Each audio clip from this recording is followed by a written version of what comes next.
Hi, everybody. It's Tim Constantine from the Washington Times, joined as I am each and every week for America.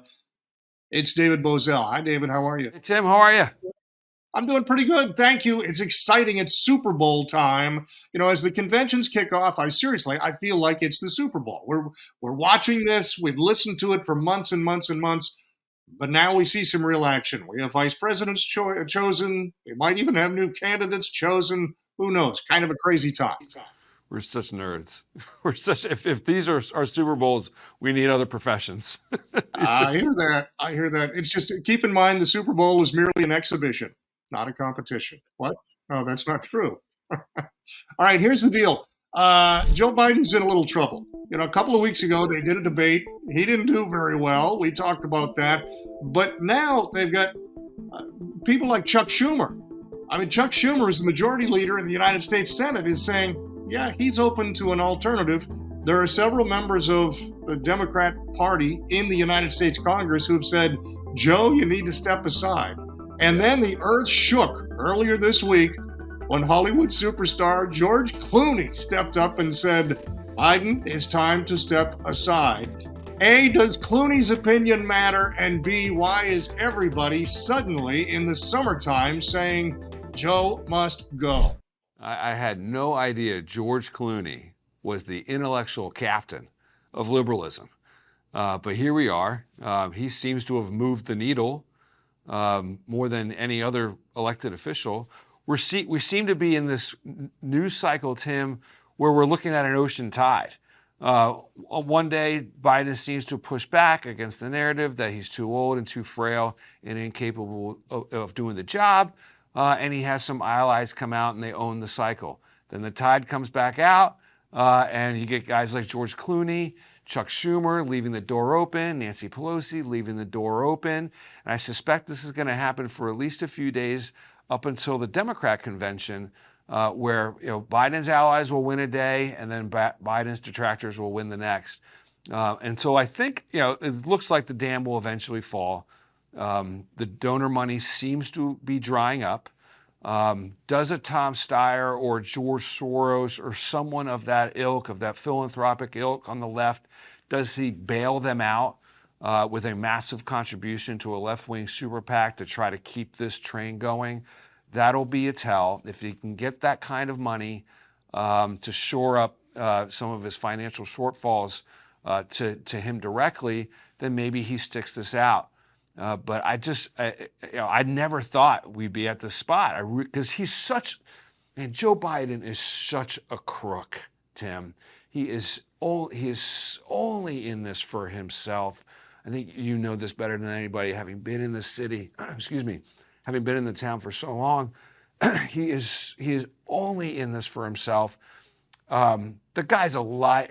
One of the things I've noticed in some of his gaffes, it's not that he struggles telling the truth. He struggles to remember which lie he's in. And that's a real, because he's lied every single day for his career.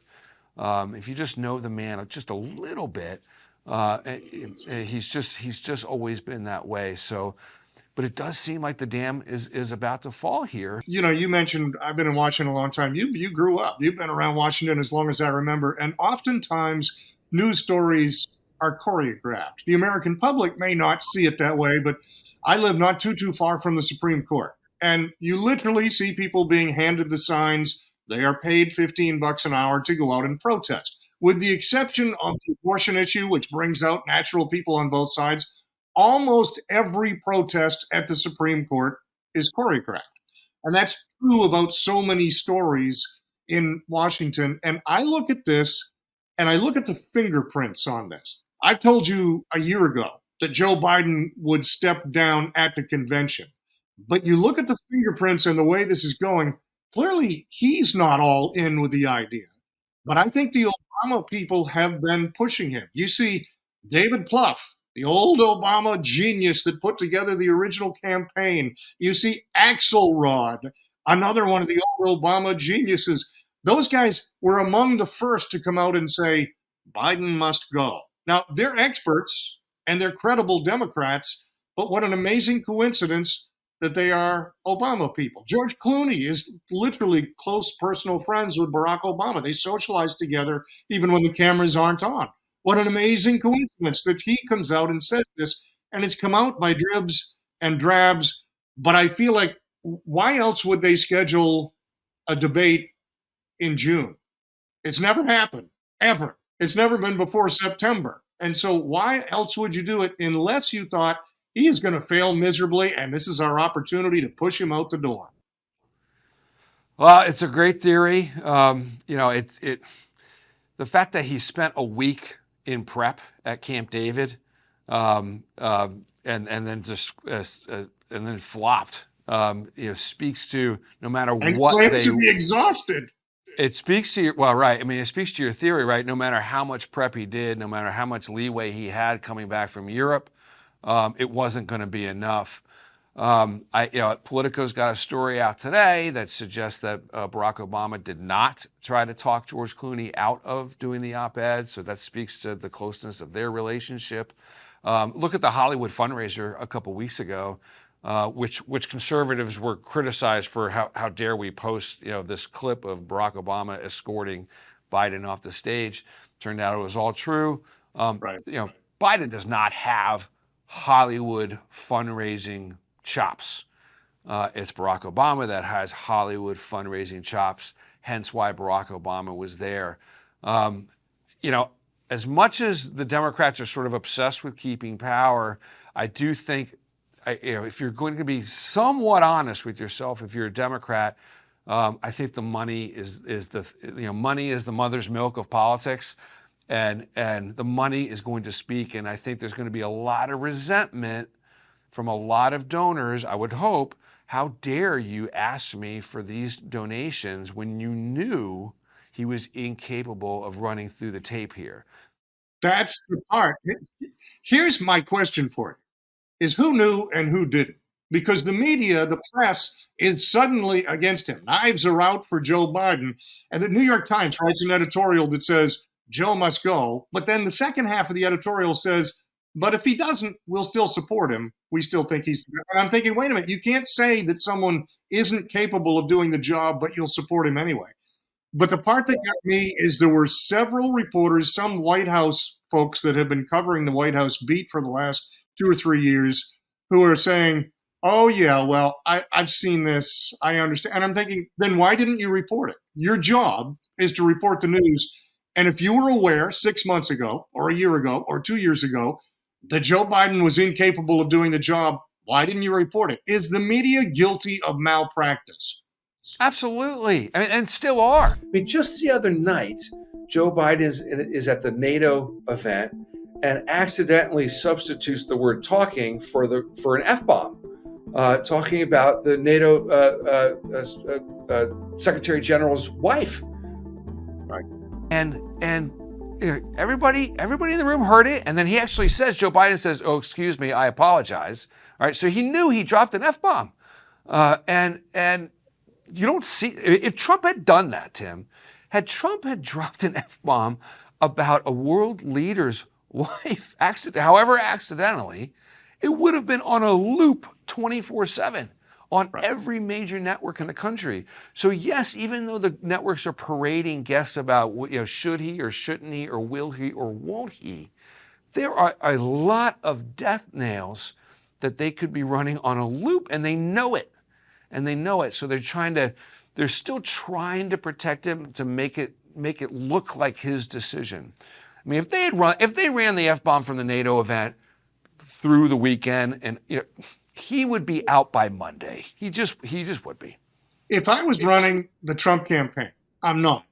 If I was running the Trump campaign, I would make an advertisement that showed Joe Biden. If you remember, the day or two after the debate, he appeared in the Carolinas and he said, well, I don't speak as well as I used to. I don't debate as well as I used to. And he listed 2 or 3 things he doesn't do as well as he used to. I would open a commercial, a 30-second commercial with that.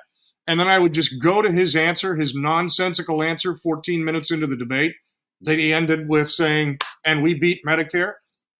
And I would say nothing else. I wouldn't have a narrator. I would let Joe Biden tell his own story. And at the end, fill in the legal requirement that says paid for by Trump for president. I would let Joe Biden speak for himself and put that up there. However, that might be a waste of money because I don't think he's going to be the candidate. So let's jump to that then. If Joe Biden is out, and I do think he will be, who will the replacement be? That will be a fight to the death. You'll have Kamala's operation, perhaps rightfully so. Think it should be her, but she does not have a coalition to put her over the top. Does she have the political chops to develop that coalition between now and the convention? We'll see. I don't think so. She gets to keep the Biden-Harris money, too. They've got a war chest of about $250 million that if she is the candidate, that money rolls right over. Yeah, I have to think that where there's a will, there's a way for that money transfer to happen. I don't think that there's a governor out there, maybe a Whitmer, maybe from Michigan, that say, okay, I'll be the sacrificial lamb here. I think Newsom would back off. I think Newsom's career, I think he's smart enough to say, I'm not going to just throw myself to the wolves here. And maybe a Whitmer comes into, fills that void. Beyond that, I mean, we've talked about Michelle Obama. I don't think she wants it, but you would know her better than I would. But beyond that, it's kind of a mystery. I mean, there could be a dark horse. There was a story that came out in the media this week, splashed just for one day, that there was a poll that showed Trump beating Whitmer, beating Newsom, beating Harris, but that Hillary Clinton beat Donald Trump. Except if you read the fine print, you had to read down about 8 or 10 paragraphs. It turned out the pollster is a Democratic pollster that used to work for the Clintons. And I thought, okay, they're just floating that trial balloon, hoping it catches fire. Of course. And look, she has her own physical limitations. I mean, there's all sorts of B-roll of her, with the coughing, and she nearly fainted outside of New York City after a rally. I mean, and they had to just sort of struggle to get her inside the van. I mean, she has her own physical limitations. Right. There doesn't seem to be a real strong bench that could take this on. I could throw a dozen names out there, would be purely speculative. But if I had to throw money, I think Whitmer from Michigan would probably be the pick. All right, you already said it, I believe Michelle Obama will be the choice. She will say, oh, I never wanted this, but my country needs me, and I will do it. And she will do fantastic. She will do, the media will love her. It will be a love parade for 75 days, and you'll see what happens in November. All right, final thing on before we go is, in the next 96 hours, Donald Trump is likely to announce his vice presidential choice. Who's it going to be? Well, I'd still like Myron Donalds as a personal preference. It does seem to be coming down to a Rubio or a Vance. I've never been sold on picking a senator. I think it's tough to run against Washington. I think you can get by with that narrative if you pick a member of Congress from the House. Having a senator, I think it's tough to run against Washington in every wave election. And I know we've been talking about Biden a ton, but every wave election is an anti-Washington election.